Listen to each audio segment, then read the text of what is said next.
have new grain boundary diffused neodymium iron boron magnets proven to help mitigate cost versus performance pressures.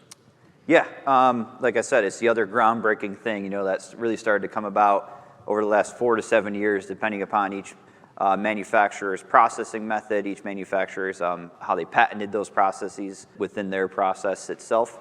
So in terms of mitigating costs, it's huge. I mean, you look at, we just saw, everyone just lived another bubble. So if you're buying magnets, you just lived the other bubble. The suppliers on the other side just had to deal with the other bubble.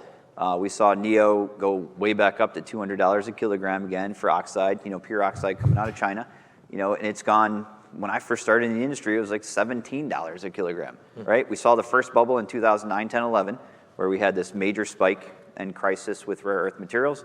We just lived another bubble. If you think Neo's expensive, obviously dysprosium is ridiculously expensive. You're talking anywhere from $300 to $500 a kilogram. So what is my cost benefit?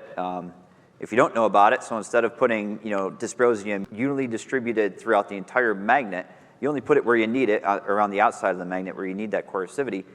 And I can use 80% less dysprosium, and I still have the same performance effects as a non-dysprosium diffused magnet. So I can use a lot less of that $400 per kilogram material and leave the other, like the regular Neo and the iron, which costs 25% or 20% of the dysprosium content. So major reward for dysprosium diffused magnets, and I thank all the companies out there that do dysprosium diffused magnets because there's huge advantages.